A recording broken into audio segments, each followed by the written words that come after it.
جی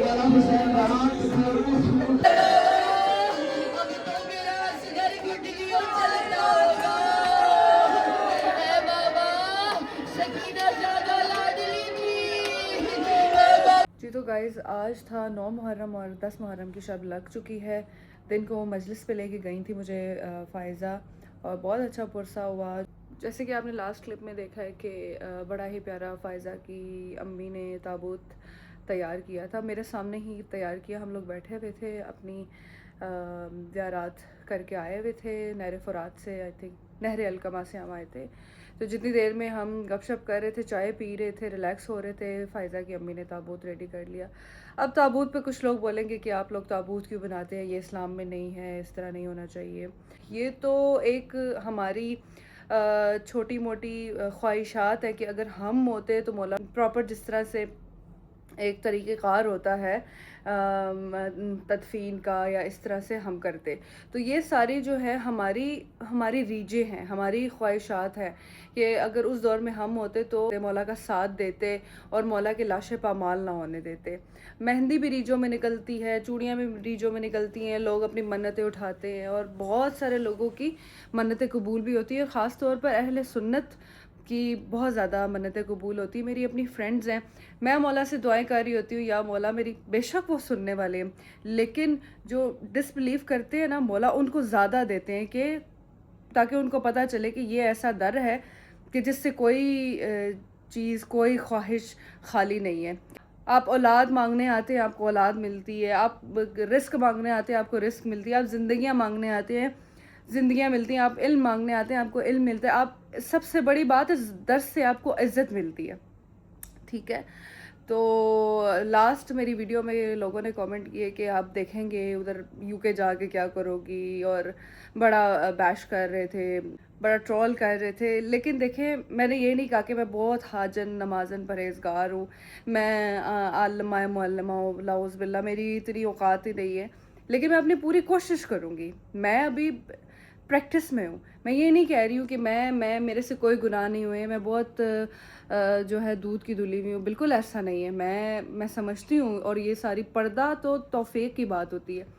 دیکھیں, اگر آپ باقی ساری اچھی چیزیں کر رہے ہیں نا, لوگ وہ نہیں دیکھیں گے, لیکن آپ ایک چیز نہیں کر رہے تو لوگ وہ دیکھیں گے. مولا علی کا قول مجھے بہت اچھے طریقے سے یاد آتا ہے کہ انسان سارا جو خوبصورت جسم, مکھی سارا خوبصورت جسم چھوڑ کے ایک زخم پہ بیٹھتی ہے. تو وہی حساب انسان کا ہے کہ باقی اس کی کوئی اچھائیاں, کوئی اس کی عبادتیں, کوئی اس کا لہجہ, حسن سلوک, اس کی تمیز, اس کی تہذیب, وہ کس طریقے سے بات کرتا ہے, وہ کس قسم کا انسان ہے, وہ لوگوں سے کس طرح پیش آتا ہے, اس کے کیا اعمال ہیں, نہیں دیکھیں گے.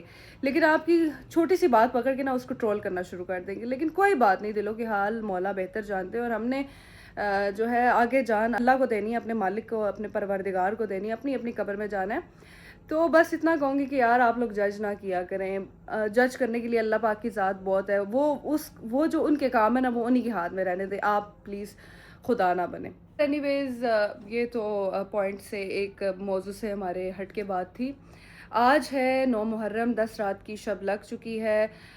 10 محرم کی فجر کو قربانیاں ہونا شروع ہو گئی تھی, شہادتیں ہونا شروع ہو گئی تھی, اور امام حسین ایک کے بعد ایک لاشا بھیجتے تھے, پھر لے کے آتے تھے اپنے کندھوں پر. ٹھیک ہے. اور بڑا ہی شہیدوں پہ یہ مشکل وقت ہے کہ ایک دن میں 72 لاشیں. میری جان قربان میرے امام پر. میں تصور بھی نہیں کر سکتی کہ کیسے مولا حسین اپنے جوان بیٹے, کڑیل جوان علی اکبر, شہزادہ علی اکبر علیہ السلام کی لاش اٹھا کے لائے. اور مولا کہتے ہیں کہ جب وہ اپنے بچے کی لاش تک گئے نا, شہزادہ علی اکبر کی لاش تک گئے, تو وہ گٹھنیوں کے بل گئے اور ان کی آنکھوں کی روشنی چلی گئی. میں دن کو مصائب سن رہی تھی, اور میری مصائب کے بعد اتنی ہمت نہیں ہوتی کہ میں ولاگ کنٹینیو کریں. میں ایک دفعہ میں نا ایک ہی چیز کر سکتی ہوں. میں ایک دفعہ میں ملٹیپل ٹاسک نہیں کر سکتی. میں ایک ہی زون میں رہ سکتی ہوں. وہ مصائب اتنے دل دہلانے والے وہ مصائب تھے. اسی لیے کہتے ہیں نا کہ مطلب اسی لیے تو ہر دن جو ہے وہ ایک ایک دن کے ساتھ منسوب کیا گیا ہے. جیسے 6 کو شہزادہ علی اصغر علیہ السلام کی شہادت ہے. شہادتیں ساری بیسکلی 10 محرم کو ہوئی ہے. فجر سے لے کر ظہر تک شہادتیں ہوتی رہی ہیں. 72 لاشیں مولا حسین علیہ السلام نے اکیلے اٹھائے ہیں. اپنے بھانجے کا لاشا، اپنے بچوں کے لاشیں، اپنے دوستوں کے لاشیں، اپنے بھائی کا لاشا. تو بڑا ہی ایک مشکل دن ہے، بڑا ہی سخت دن ہے. 9-10 محرم، ویسے تو پورے محرم سفر ہی سختیاں چلتی رہی ہیں، لیکن جو غیر مسلم بھی ہیں نا، نان مسلم بھی ہیں، میرے گورے فرینڈز بھی ہیں، وہ بھی 9-10 محرم کا باقاعدہ طور پر احترام کرتے ہیں. اور اس میں ان کو پتہ ہے کہ اس دن پروفٹ محمد صلی اللہ علیہ وسلم کے گرینڈ سن پر یہ مصیبتیں آئی تھی. اور وہ نہ تو گھومنے پھرنے جاتے ہیں، میں اپنے گورے دوستوں کی بات بتا رہی ہوں، نہ وہ گھومنے پھرنے جاتے ہیں، نہ وہ باہر آؤٹنگ کرتے ہیں، نہ وہ لنچ ڈنر کرتے ہیں. وہ گھر پہ رہتے ہیں، ٹھیک ہے، وہ اپنے طریقے سے ایک خاموشی سے خاموش رہ کے عبادت میں اپنا دن بسر کرتے ہیں. تو گورے کر سکتے ہیں، ہندو کر سکتے ہیں، تو مسلمان کیوں نہیں کر سکتے؟ مسلمانوں پہ تو فرض ہے کرنا. ابھی شہزادہ علی اکبر کے مقام پہ میں جاؤں گی. آئی تھنک رات کے کیا بج رہے ہیں، 12 بج رہے ہیں رات کے. تو فائزہ کو میں نے میسج کیا ہے کہ آپ پہنچو، اور میں بھی یہاں سے پہنچتی ہوں، کیونکہ اس کے ہوٹل سے قریب ہے مقام علی اکبر، میرے ہوٹل سے تھوڑا سا دور ہے. ویسے تو فائزہ ایک روڈ دور رہتی ہے، لیکن چلتے چلتے آپ کو پتہ ہے اسٹیپس کاؤنٹ بہت زیادہ ہو جاتے ہیں، پلس گرمی بھی ہے. اور 9-10 محرم کو ہم لوگ جوتے نہیں پہنتے ہیں. کوشش کرتے ہیں کہ جن تکلیفوں سے ہمارے امام گزرے ہیں، ہم بھی کوشش کرتے ہیں کہ تھوڑا وہ برداشت کریں اور اپنے اندر احساس لے کے آئیں، صبر لے کے آئیں. تو یہ جو قربانیاں ہیں نا، یہ جو محرم ہے، یہ جو سفر ہے، یہ ہمیں ایک دوسرے کا احساس کرنا سکھاتے ہیں، ایک دوسرے کی عزت کرنا سکھاتے ہیں، ہمیں صبر کرنا سکھاتے ہیں کہ کس طرح سے آل رسول پر پانی بند کر دیا گیا. اور آپ یقین کریں گے کہ کربلا میں آپ کو پانی خریدنے کی ضرورت نہیں پڑتی، آپ کو جگہ جگہ پانی فری مل رہا ہوتا ہے. تو اس کربلا کی سرزمین پر نواسہ رسول پر پانی بند کر دیا گیا، اور ان کی آل کو اس طرح پامال کر دیا گیا. نہ صرف شہید تو کر ہی دیا، میں نے لاسٹ ویڈیو میں بھی آپ کو بتایا، شہید تو کر ہی دیا، لیکن ان کی لاشیں جس طریقے سے پامال کی ہیں، ان کی گھر کی عورتوں پر جس طرح سے ظلم کیے ہیں، ان کو قید کر کے لے کے گئے ہیں. بی بی زینب علیہ السلام کے سامنے ان کے بھائی کی سر کے ساتھ بے حرمتیاں کی ہیں، اور بی بی زینب کو صرف ستانے کے لیے ان کے بھائی کے سر کے ساتھ اور ان کے لبوں کے ساتھ چھڑی لے کے وہ ملعون، میں لعنت کرتی ہوں 100 بار، میری نسلیں بھی آگے ہوں گی تو وہ بھی انشاءاللہ اہل بیت علیہ السلام کی پیروکار ہوں گی، عزادار ہوں گی، اور اسی طریقے سے تولا اور تبرہ کرنے والی ہوں گی. آج ہے 10 محرم، شروع ہو چکی ہے، شب پڑ چکی ہے.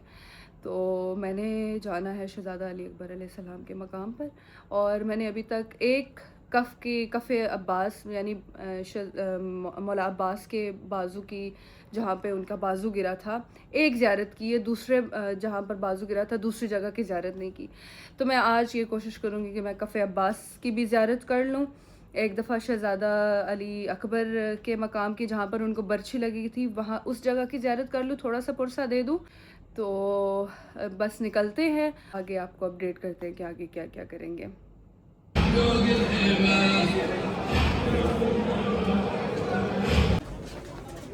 امنات، یہ دوسرا کف عباس ہے جہاں پر مولا کا بازو شہید ہوا تھا. کف عباس کا دوسرا مقام ہے. ایک میں نے آپ کو لاسٹ دکھا دی ہے، اور ایک یہ ہے.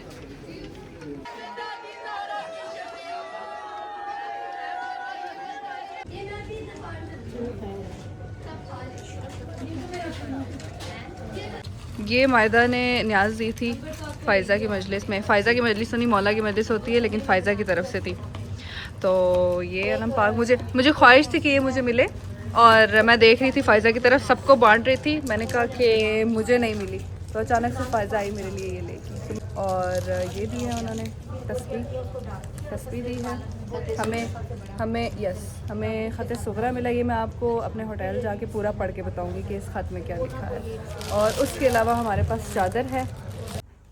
یہ حضرت امام حسین علیہ السلام کی شہادت کے بعد جب حکم دیا تھا ظالموں نے کہ لاشوں کو لوٹ لیا جائے، پامال کر دیا جائے، تو کسی نے مولا کی عبا لوٹی، کسی نے قبا، کسی نے امامہ، اور ایک ظالم تھا جس نے مولا کی انگوٹھی کو اتارنا چاہا تھا لیکن اور انگلی اتنی سوجی ہوئی تھی کہ اتار نہیں، اور اس نے زخمی کر دیا تھا. پھر اس نے ایک پتھر لیا اور پتھر سے مولا کی انگلی کو شہید کیا اور پھر یہ انگوٹھی. تو میں یہ مولا کے لیے انگوٹھی مجلس میں برآمدگی بھی ہوتی ہے اور میں یہ مولا کے لیے انگوٹھی بناتی ہوں. ماشاء اللہ.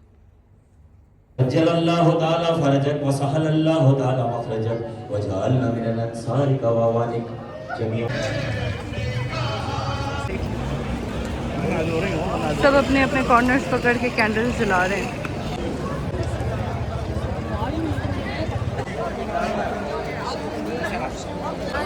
ابھی ہم بس چراغا کرنے جا رہے ہیں شام غریبہ کا، اور یہ سب لوگ بھی وہیں جا رہے ہیں.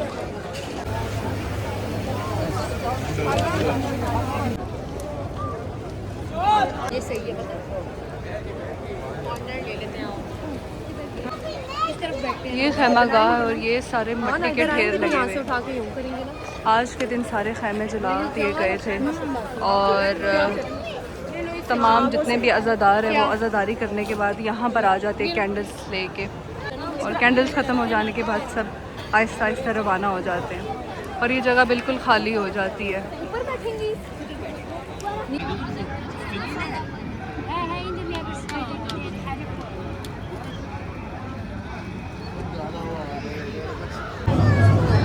یہ دیکھیں جی 10 محرم کی رات شام غریبہ کو اس طرح کا منظر ہوتا ہے. یہاں پر پورا حرم ریڈ لائٹ سے منور ہوتا ہے، پوری ریڈ لائٹس ہوتی ہے ہر جگہ پہ، گلیوں میں، حرم میں، اسٹریٹس میں، ہر جگہ پہ نا ریڈ لائٹس ہوتی ہیں.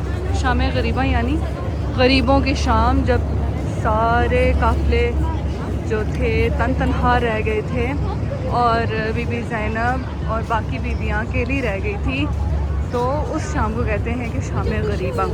اور سارے جب خیمے لٹ گئے تھے، آگ لگ چکی تھی خیموں میں، تو ان کی یاد میں ایک تصوراتی ایک عمل کرتے ہیں کہ کینڈلز لے کے جاتے ہیں اور بیوی کو بتاتے ہیں بیوی کو کہ ہاں آپ اکیلے نہیں ہیں، آپ کے دکھ میں ہم برابر کے شریک ہیں.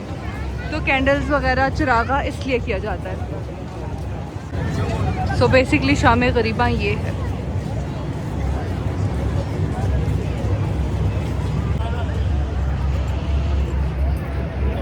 کوئی کسی کو ہوش نہیں ہوتی ہے. شام غریبہ کے لیے اپنے غم میں ہوتے ہیں، سب اپنے اپنے بیٹھے ہوئے ہوتے ہیں، کچھ مصائب سن رہے ہوتے ہیں، کوئی عبادت کر رہے ہوتے ہیں، کوئی نوحے پڑھ رہے ہوتے ہیں. بس شام غریبہ میں یہی ہے کہ غم زدہ ہو کر اس شام کو جتنے بھی عزادار ہیں، مومن ہیں، سید ہیں، جو بھی مولا کا غم مناتے ہیں، وہ اس شام کو بالکل سادگی سے اور غم زدہ ہو جاتے ہیں.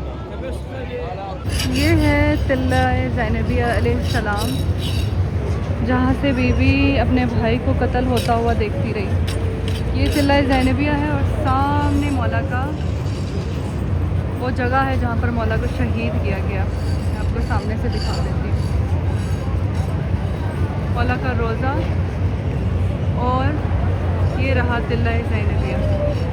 اور میں صدقے بی بی اپنے بھائی کو، میں امیجن بھی نہیں کر سکتی کہ میرے بھائی کو ایک خراش بھی آئے اور بی بی یہاں سے اپنے بھائی کو ذبح ہوتے ہوئے دیکھتی رہی.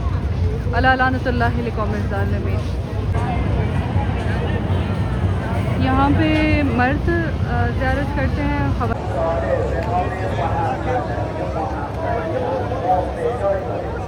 از خانواده ایشان تقاضا می شود هر چیزی در به منزل مفعولین ما بین الحرمین مراجعه نمایید.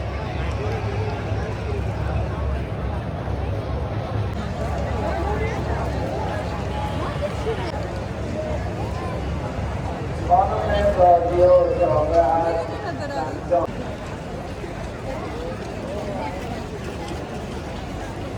از میں ابھی آئی ہوں صبح کی نماز پڑھ کے، اور آپ دیکھ سکتے ہیں کہ کس طرح میرے برقعے پہ بھی خاک لگی ہوئی ہے اور میرے اسکارف پہ بھی خاک لگی ہوئی ہے.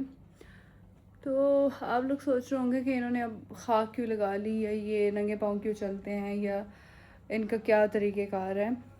تو تابوت، جیسے میں نے آپ کو بتایا تھا، ایک تصور کریٹ کیا جاتا ہے کہ اگر ہم ہوتے تو ہم مولا کو دفناتے بھی، کفن بھی دیتے. ہماری تو اتنی اوقات نہیں، لیکن ہم اپنی طرف سے جو کر سکتے ہیں وہ کرتے ہیں. اور مٹی سر پہ کیوں ڈالتے ہیں؟ تو 9-10 محرم کا دن اتنا بڑا ہے اور اتنا سخت دن ہے. اس دن پہ حکم ہے کہ اپنے گریبان کے بٹن تک بند نہ کرو. لڑکوں کے لیے حکم ہے، لڑکیوں کے لیے ہے کہ بالوں میں کنگھی نہ پھیرو اور بالوں میں تیل مت لگاؤ، خشکی رکھو بالوں میں، اور خوشبو مت لگاؤ. کہ آج کے دن نبی کا گھرانہ سارا لٹ گیا تھا، آل رسول مٹیوں میں رل گئی تھی، اور خیموں میں آگ لگ گئی تھی، کفن دفن کرنے والا کوئی نہیں تھا، لاشوں کو پامال کیا گیا، ان کے اوپر گھوڑے دوڑائے گئے. مولا حسین کی بیٹی بی بی سکینہ جو کہ جن کا سن 4 برس تھا، کچھ روایات میں 3 ہے، کچھ روایات میں 4 ہے، ان کو تماچے مارے گئے. ان کے گوشواروں کے اندر، گوشوارے یعنی جھمکے جو پہنے ہوتے ہیں گول گول بالیاں، اس کے اندر ہاتھ ڈال کے شمر نے ان کے گوشوارے کھینچے. لعنت اللہ تا قیامت شمر پہ، شمر کے پیروکاروں پہ، اس کے حکمرانوں پہ، ملعون یزید، جتنے بھی اہل بیت کے دشمن ہیں ان سب پہ تا قیامت لعنت. تو یہ اس لیے کرتے ہیں کہ ہم اہل بیت کے دکھ میں شریک ہیں. ہم ان کی تعزیت کے لیے کرتے ہیں کہ اگر ہمارے یہاں کسی کا کوئی فوت ہو جاتا ہے یا ہمارے یہاں کوئی فوتگی ہو جاتی ہے تو ہم دیکھتے ہیں کہ یہ بندہ کس طریقے سے ہمیں ملنے کے لیے آیا. کیا آیا یہ تیار ہوا تھا؟ آیا اس نے نیل پینٹ لگایا ہوا تھا؟ آیا یہ بہت ساری خوشبو لگا کے آیا ہوا تھا؟ یعنی ہمارا کوئی مر گیا تو یہ ہم سے ملنے کے لیے اس طرح آ رہے ہیں. تو اگر آپ کسی کے ساتھ انسیت رکھتے ہیں تو اس کے جنازوں پہ آپ ویسے ہی جائیں گے جیسے وہ خود ہے اس جنازے پہ. ٹھیک ہے، یہ دن جو ہیں بہت بڑے دن ہیں، اور اس دن پہ ہم مٹی کے ساتھ مٹی ہو جاتے ہیں. آپ نے دیکھا ہوگا بین الحرمین سارا ریڈ لائٹ سے بھرا ہوا. ریڈ لائٹس سوگ کے لیے لگائی جاتی ہیں. کربلا میں آ کر اگر امام حسین کا غم نہیں کیا تو پھر میں نہیں سمجھتی کہ اور کوئی جگہ ہے. اور مجھے ایک کال یاد آ گیا. حضرت جابر ابن عبداللہ فرماتے ہیں کہ میں کربلا کی زمین پر آتا ہوں، میں جوتیاں اتار دیتا ہوں، کیونکہ مجھے نہیں پتا کہ کربلا میں کہاں کہاں پر حسین اور ان کی آل کا خون بکھرا ہوا ہے. تو بڑے سخت دن ہیں. عزت بھی بڑی تھی تو مصیبت بھی بڑی تھی. ہم گناہگار سے لوگ ہیں، ہمارے اندر اتنی سکت ہی نہیں ہے، ہماری اتنی معرفت ہی نہیں ہے کہ ہم مولا کے فضائل اور مصائب بتا سکیں. جتنے ہی اہل بیت علیہ السلام کے فضائل ہیں ان سے کئی زیادہ ان کے مصائب ہیں، تو ان کو بیان کرنا بہت مشکل ہے.